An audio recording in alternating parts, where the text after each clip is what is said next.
لا إله إلا الله محمد رسول الله لا إله إلا الله محمد رسول الله لا إله إلا الله محمد صحابی نے پوچھا یا رسول اللہ میں اپنے اخلاق میں جو ایکسیلنسی پیدا کروں تو اس ایکسیلنسی کا سب سے زیادہ مستحق کون ہے؟ یعنی سب سے زیادہ میٹھے انداز سے بات میں کس سے کروں؟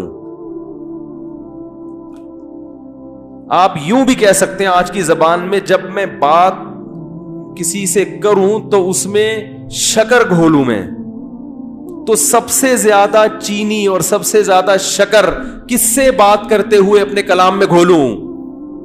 بات آ رہی ہے سمجھ میں؟ آپ صلی اللہ علیہ وسلم نے فرمایا امک پوری کائنات میں سب سے میٹھے انداز سے اگر تم نے بات کرنی ہے تو سب سے زیادہ رائٹ یہ کس کا ہے؟ تمہاری بولو نا ماں کا۔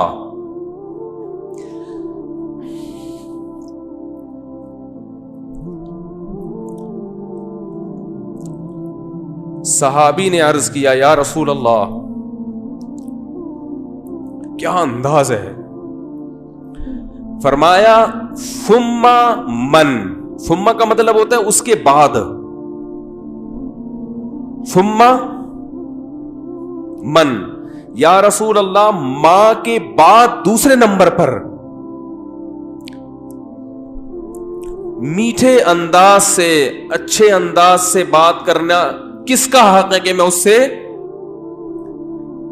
اچھے انداز سے بات کروں؟ ماں کے بعد، ماں کا تو پتہ چل گیا، دوسرے نمبر پہ جو میں سب سے بہترین اور مٹھاس کے ساتھ بات کرنی ہے، اخلاق میں ایکسیلنسی پیدا کرنی ہے، ماں کے بعد دوسرے نمبر پہ کون ہے وہ؟ تو آپ صلی اللہ علیہ وسلم نے کیا جواب دیا؟ فرمایا امک، ماں کے بعد دوسرا نمبر بھی کس کا ہے؟ بولو بھائی، کیا عجیب انداز ہے۔ حالانکہ یہ عام عرف کے مطابق جواب سوال کے مطابق بولو بھائی نہیں ہے۔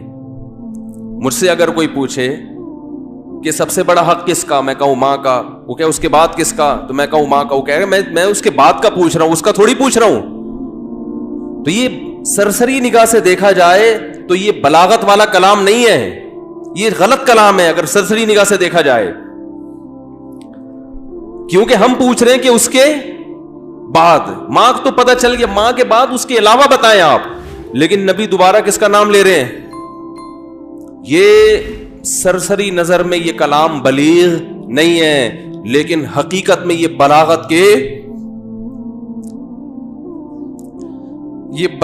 کے اعلی معیار پہ پہنچا ہوا کلام ہے، کیونکہ بات کو دل میں اتارنے کا اس سے بہتر طریقہ نہیں ہو سکتا تھا کہ ماں کے بعد دوسرا نمبر بھی کس کا ہے؟ ماں کا۔ اس کا مطلب کیا ہے کہ ماں کے بعد اگر تم یہ سمجھتے ہو کہ کسی سے بہت ہی میٹھے انداز میں بات کرنی ہے تو یہ حق دوبارہ ماں کو دے دو، دوبارہ کس کو دے دو؟ صحابی نے پھر پوچھا یا رسول اللہ ثم من، دیکھو صحابی کا انداز بھی کیا ہے، وہ چونکہ ان کو یہ تھا کہ مجھے ماں کے علاوہ اب چاہیے کہ کون ہے، اور نبی نے دوبارہ کس کا نام لے لیا؟ ماں کا۔ لہذا صحابی نے پھر اپنے سوال کو ریپیٹ کیا، کیونکہ وہ یہ سمجھتے تھے کہ مجھے میرے سوال کا جواب نہیں ملا، تو انہوں نے تیسری دفعہ پوچھا یا رسول اللہ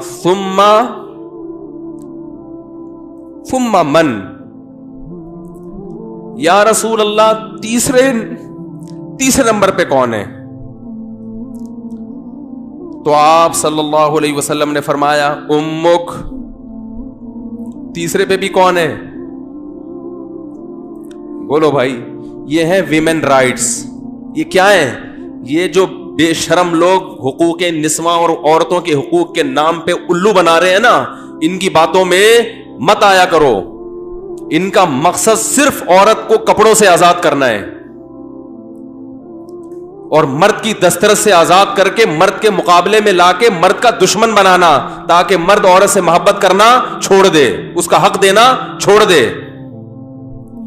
تمہیں اسلام نے عورت کے جو حقوق بیان کیے ہیں, اس کے بعد ہمیں کسی اور سے عورت کے حقوق کو سمجھنے کی ضرورت نہیں ہے. ہمیں کسی لبرل سے, کسی حکومت سے, کسی ویمن رائٹ سے, کسی سے ہمیں سمجھنے کی ضرورت نہیں ہے. ہمیں اسلام نے بتا دیا ہے کہ ماں کے روپ میں عورت کا کیا حق ہے, بیوی کے روپ میں عورت کا کیا حق ہے, کہ بیٹی کے روپ میں عورت کا کیا حق ہے, بہن کے روپ میں عورت کا کیا حق ہے. اور یہ جو لبرل لوگ ہیں یہ صرف گرل فرینڈ کے حقوق جانتے ہیں, گرل فرینڈ سسٹم معاشرے میں لانا چاہتے ہیں, تمہیں درندہ بنانا چاہتے ہیں, تمہیں زانی بنانا چاہتے ہیں, تمہیں بدکار بنانا چاہتے ہیں. ان کا کوئی فیملی سسٹم نہیں ہے. جو قوم نکاح کی قائل نہ ہو ان کے ہاں ماں بہن بیٹیاں ہوتی ہیں. ماں بہن بیٹی, بھابھی, چچی, خالہ, ممانی, مامی, پھپھی, یہ رشتے تو شادی بیاہ کے نتیجے میں وجود میں آتے ہیں. اولاد ہوتی ہے تو یہ رشتے وجود میں آتے ہیں. پھر ان رشتوں کا پاس رکھنے کا حکم دیا گیا ہے. جن قوموں میں ہر رشتے ہی نہیں ہے تم ان سے سیکھ رہے ہو کہ عورت کے حقوق ہمیں بتاؤ. تو آپ صلی اللہ علیہ وسلم نے کیا فرمایا؟ تیسرے نمبر پہ کس کا حق ہے؟ بولو بھائی, ماں کا. پھر صحابی نے پوچھا ثم من. اس کے صحابی بھی پوچھتے جا رہے ہیں, دیکھو رک نہیں رہے, کیونکہ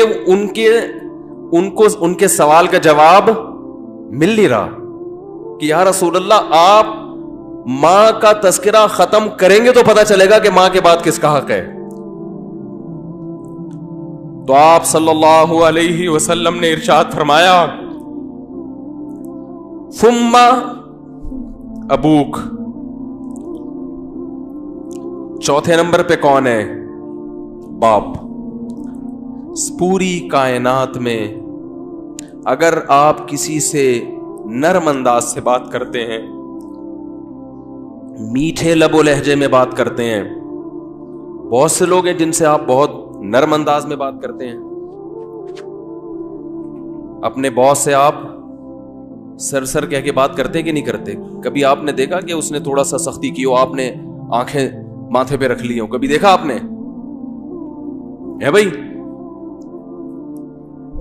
ایک فوجی اپنے آفیسر کے سامنے کیسے بات کرتا ہے؟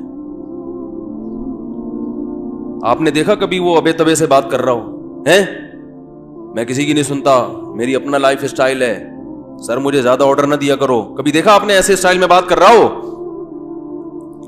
سر یہ جو آپ ہر وقت کی نصیحتیں کرتے ہیں مجھے سمجھ میں نہیں آتی. آفیسرز کر رہے ہوتے ہیں نا فوج میں, چونکہ زیادہ احترام ہے اس لیے میں ان کی مثال دے رہا ہوں.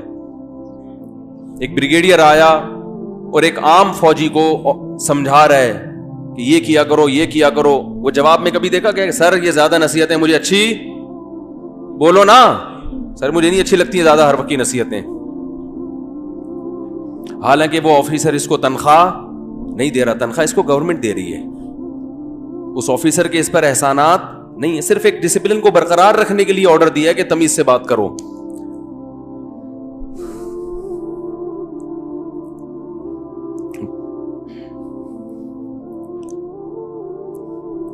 اس نے آپ کے لیے قربانیاں دی ہیں,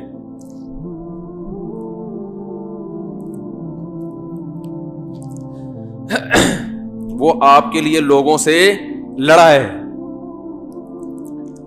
لڑتے ہیں کہ نہیں لڑتے؟ بھائی میرے بیٹے کو گالی دی کیوں تو نے؟ وہ یہ چاہتا ہے کہ آپ اس سے بھی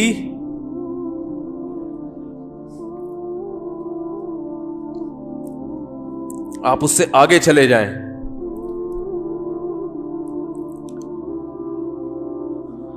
آپ کی ماں نے جو آپ کو بچپن میں محبت سے پالا عزت کے ساتھ, تو ماں کو یہ شیلٹر کس نے دیا ہے بھائی؟ باپ نے. باپ اگر نہ شیلٹر دیتا وہ اتنی محبت کے ساتھ نہیں پالتی.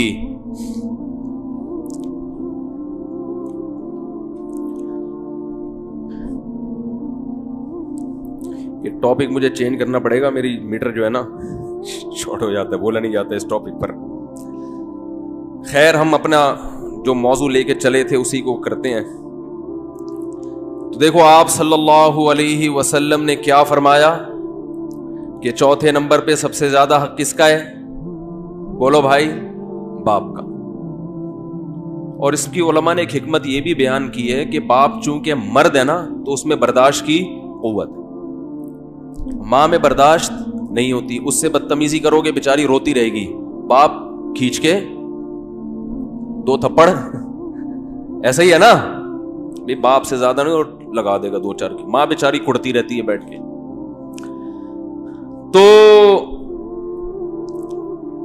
تو میں مثال دیتا ہوں کہ ایئر ہوسٹس سے اخلاق سیکھا کرو.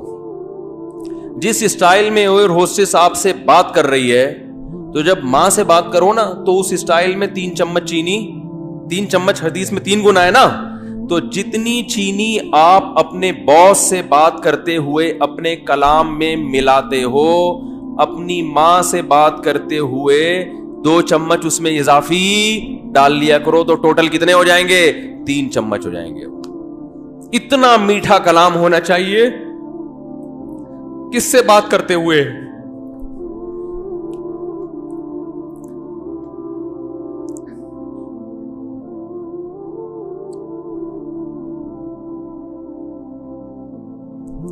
ہم نے بڑے بڑے علماء کو دیکھا ہے,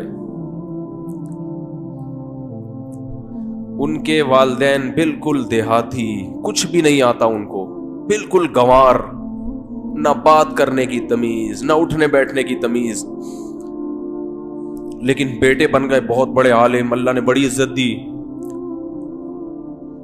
لیکن وہ اپنے باپ کا ایسا احترام کرتے تھے, ایسا بچھ جاتے تھے باپ کے سامنے, ہم نے اپنی آنکھوں سے دیکھا ہے کہ لگتا ہی نہیں تھا کہ یہ کوئی کیا عالم ہے, کوئی مفتی ہے, کوئی بزرگ ہے. تو کیونکہ جذبات ساتھ نہیں دے رہے, ورنہ ایسے کچھ واقعات آپ کو سناتا. بھائی اللہ کا حکم ہمارے لیے کیا ہے؟ کافی ہے نا.